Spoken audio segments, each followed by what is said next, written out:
The human brain is fundamentally wired to seek validation. This is a deeply ingrained part of our neurobiology, linked closely to the reward system and especially to the release of dopamine, a neurotransmitter associated with pleasure, motivation, and reinforcement learning.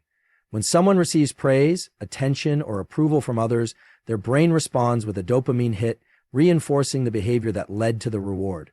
In moderation, this can be healthy. It encourages social bonding and collaboration.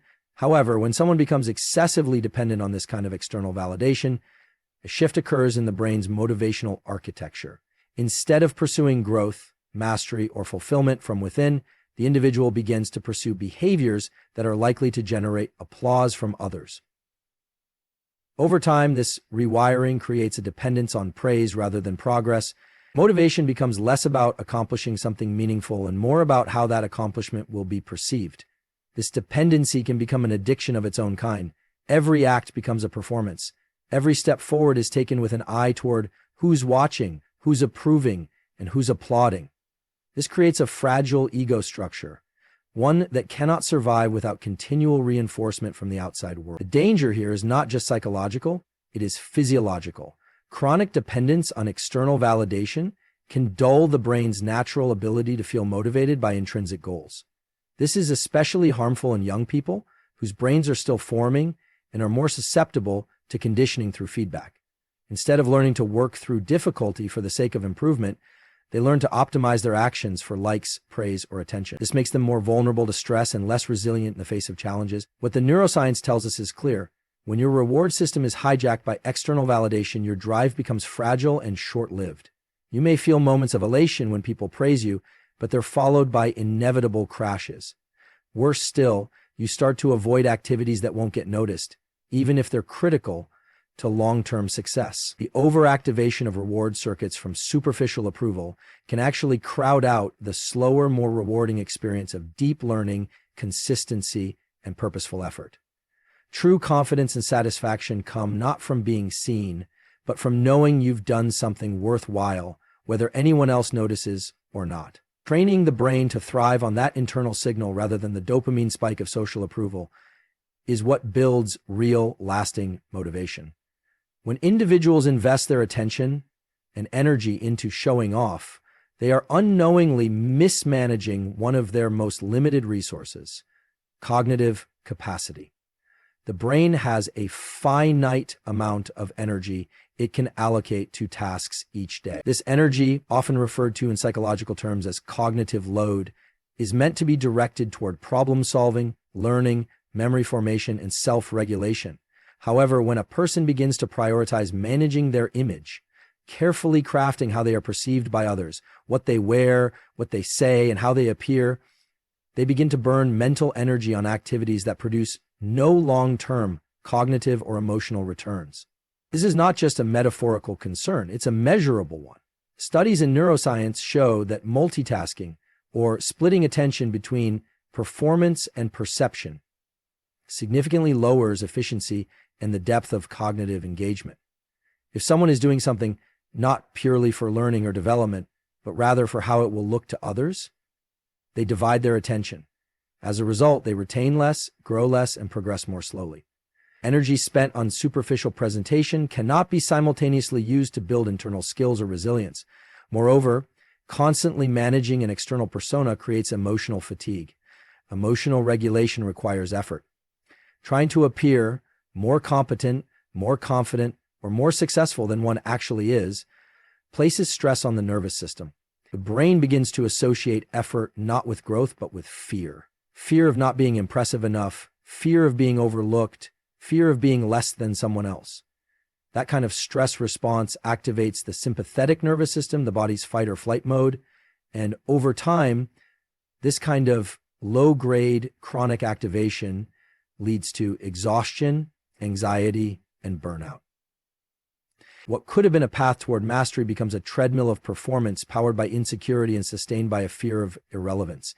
This also impacts sleep, attention span, and mood regulation.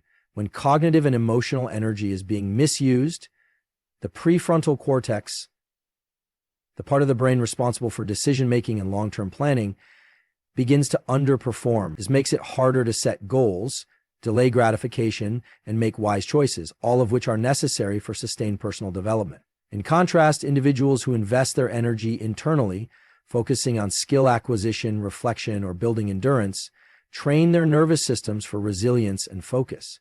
They're not wasting effort trying to be seen a certain way. They're using their full mental capacity to improve and evolve. In a world full of distractions and comparison traps, the person who learns to manage their energy wisely becomes the person who rises above, not by showing off, but by showing up for the real work every day, regardless of who's watching. Showing off often feels rewarding in the moment because it taps into the brain's reward system, offering a quick dopamine surge when someone receives likes, compliments, or admiration. These short bursts of social reward can feel powerful and addictive, but the impact is often temporary and shallow. Over time, relying on these moments as a primary source of motivation creates a feedback loop that is inherently unstable. The accomplishments no longer serve as ends in themselves, they become means to gain attention. This external orientation dilutes the original purpose of pursuing excellence or achieving goals. Instead of deriving fulfillment from growth, improvement, or meaningful contribution, the individual starts to crave the spotlight, even if the effort behind the achievement is incomplete or superficial. That's where long-term dissatisfaction begins to take root. When rewards are externally driven and not aligned with internal values or authentic purpose, they lose their emotional weight. The excitement fades quickly, and a sense of emptiness often follows. People begin to question their worth when the applause stops, mistaking the silence for failure. This can trigger a cycle of needing to constantly up the ante. Bigger achievements, louder announcements, more validation. But no matter how high one climbs, the satisfaction becomes shorter-lived. The individual becomes dependent on reactions rather than reflection. They become actors on a stage rather than authors of their own story. Eventually, even real accomplishments feel meaningless because they were never pursued for the sake of growth, mastery, or personal value. They were pursued to impress. This external focus also damages mental health in more subtle ways. Studies show that people who seek external validation as their main source of self-worth report higher levels of anxiety, depression, and stress. That's because their emotional state is being regulated by factors they can't fully control: what others think, how others respond, or whether they're being noticed. It's a fragile system, and when validation is withheld or competitors gain more attention, envy and self-doubt begin to take over. This mental state not only steals joy from real progress, but also erodes confidence because the person never learned to rely on their own internal compass. They chased applause instead of anchoring their identity in effort, learning, and consistency. True fulfillment doesn't come from being seen. It comes from being aligned with your goals, your values, and your commitment to growth, even when no one's watching. The most powerful and sustainable motivation is intrinsic. It's not about what others say you are. It's about what you know you've built when the lights are off and the cameras aren't rolling. When your goals are internally driven and your self-worth comes from integrity and effort, the rewards, emotional, psychological, and even physical, become deeper, more lasting, and far more powerful than anything external recognition can offer. Michelle says that Dig can recommend the book Say Also by Some. Humans are naturally equipped with the ability to detect patterns, emotions, and inconsistencies in others.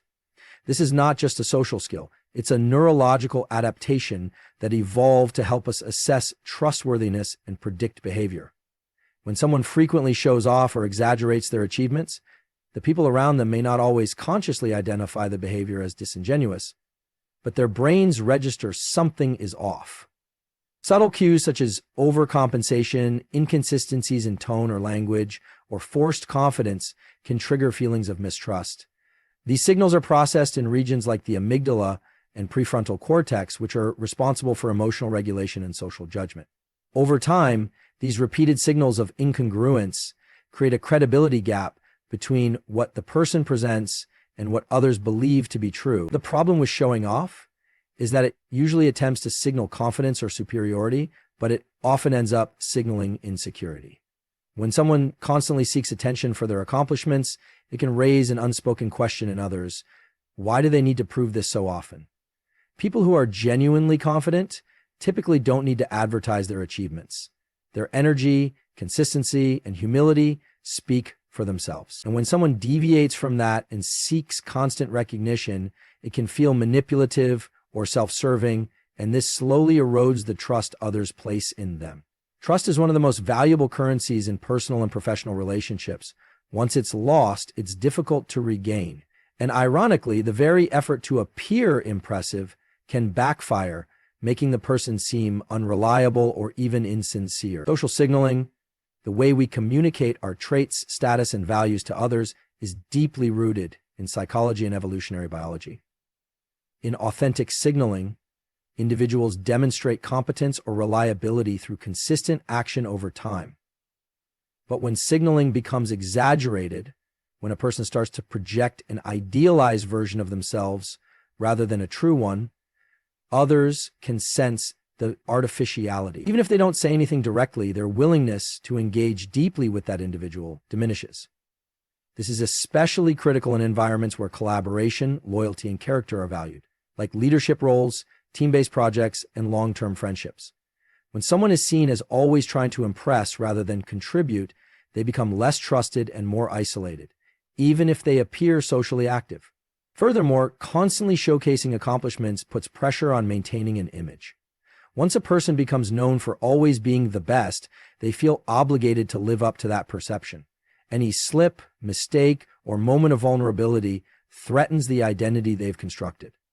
As a result, they may avoid challenges that risk failure or exposure, sticking only to what makes them look good. This avoidance undermines growth and reduces opportunities for genuine success. True trust is built on authenticity and transparency. When people know that someone is consistent, grounded, and focused more on contribution than applause, they are more likely to respect and rely on that person. Ironically, the less someone tries to impress, the more impressive they become. People who engage in showing off often enter a psychological and emotional cycle that begins with a craving for recognition and quickly escalates into a pattern of anxiety and insecurity. At first, being praised or admired may feel satisfying, even exhilarating. However, this emotional high doesn't last long. The moment it fades, a new pressure sets in, the need to maintain that same level of admiration. This creates what psychologists refer to as a performance mindset, where one's self-worth becomes tied to how others perceive their success. Rather than doing things out of genuine interest or a desire to grow, the individual becomes focused on preserving an image, and that image must be constantly updated and defended. This leads to emotional exhaustion and a growing fear of being found out, a condition widely known as imposter syndrome. Imposter syndrome arises when a person feels they are not truly as competent or successful as others believe, and they live in constant fear of being exposed. The ironic twist is that many people who suffer from this are actually capable and hardworking, but because they've tied their identity to external praise, they struggle to internalize their success. The more they try to impress, the more disconnected they feel from the work itself. Every new achievement becomes less about personal fulfillment and more about keeping up the appearance of excellence. Over time, this can lead to chronic stress, a heightened sense of self-doubt, and even avoidance of meaningful challenges out of fear that failure might damage their public image. This cycle can be devastating to mental performance and emotional resilience. When a person's energy is spent trying not to fail publicly, they lose access to the mindset necessary for true growth. They may begin to avoid unfamiliar or difficult tasks because these present a risk of making mistakes. But it's through difficult and uncomfortable experiences that people actually grow stronger, smarter, and more capable. By steering away from failure at all costs, the show-off mindset shuts down the very process that leads to long-term development. The brain, under constant threat of exposure or judgment, starts to function defensively. The individual becomes less creative, less curious, and less adaptable, all qualities essential for success in an unpredictable world. Additionally, this loop of performance and fear makes relationships more fragile. When someone is always trying to appear perfect or superior, they find it harder to be vulnerable or connect authentically with others. People around them may begin to feel distant or judged, and the individual themselves may experience growing isolation. The person who tries to appear as the most confident often becomes the most afraid to admit weakness. This paradox not only limits emotional depth, but also blocks opportunities for true collaboration and mentorship. The constant pressure to look right prevents them from learning openly or asking for help when they need it most. Freedom from this cycle comes when a person shifts focus from appearance to effort, from performance to purpose. And people understand that making mistakes and embracing vulnerability are not signs of weakness, but pathways to growth. They begin to reclaim control over their emotional health and performance. They become more resilient, more authentic, and more at peace with themselves. It's not about never wanting recognition, it's about not needing it to validate your worth. The most powerful shift happens when you stop performing and start becoming. A growth mindset is centered on the belief that abilities, intelligence, and talents can be developed through effort, learning, and persistence. In contrast, an ego-driven mindset is concerned with proving worth, protecting self-possession, and avoiding failure. These two mental frameworks create vastly different life outcomes, especially when it comes to how a person approaches challenges, success, and recognition. Individuals who operate from a growth mindset see setbacks as opportunities to improve. They focus on long-term development. They understand that mastery requires patience and resilience. They value process over appearance and effort over status. On the other hand, those who are ego-driven are consumed by how they are perceived. Their actions are often rooted in the fear of being seen as inadequate. This leads to a constant need to perform, to appear competent, and to show off progress rather than engage in real progress. The ego, when left unchecked, becomes a barrier to learning and personal evolution. The desire to impress others often leads to risk aversion. A person might avoid trying new things, taking on difficult tasks, or pushing beyond their comfort zone because failure threatens their image. They may stick to what they already know they're good at, even if it means stagnating. A growth-minded person does the opposite. They willingly embrace failure as feedback. They understand that temporary discomfort is a necessary part of lasting transformation. Neuroscience supports this approach. When we challenge ourselves and embrace new experiences, the brain forms new neural pathways, strengthens existing ones, and enhances its capacity to adapt. This process, called neuroplasticity, is activated by struggle and repetition, not by comfort and praise. Showing off short-circuits this process by shifting attention from internal growth to external validation. It redirects energy away from learning and toward maintaining an illusion of success. People with a growth mindset also tend to form stronger, more honest relationships. They are not afraid to ask questions, admit what they don't know, or accept feedback. This humility allows them to grow faster and build trust with others. Those trapped in an ego mindset, however, may reject criticism, hide their weaknesses, or dismiss others who threaten their status. They create an emotional distance between themselves and the people around them, often without realizing it. Over time, this damages collaboration and isolates them from genuine mentorship or connection. The ego becomes a wall, separating them not only from others, but also from their own potential. Moreover, a growth mindset promotes mental flexibility. In a world that's constantly evolving, the ability to adapt and learn is far more valuable than simply having a static set of accomplishments. People with this mindset view learning as a lifelong process. They are not confined by labels or defined by previous wins or losses. They remain curious, engaged, and open to change. In contrast, showing off often locks a person into a fixed identity. Once they've presented themselves as successful or talented, they may feel pressure to maintain that identity at all costs, even if it means hiding their struggles or avoiding new growth opportunities. This limits their development and creates a fragile self-concept that can shatter under pressure. True success is not built on performance or public image. It's built on quiet, consistent work driven by curiosity and courage. Those with a growth mindset don't need to show off because their confidence comes from knowing they are evolving. They trust the process. They know that every failure is a lesson, every challenge is a teacher, and every step forward, no matter how small, contributes to something meaningful. Letting go of the ego frees up energy for what really matters, becoming the best version of yourself, not for applause, but for purpose.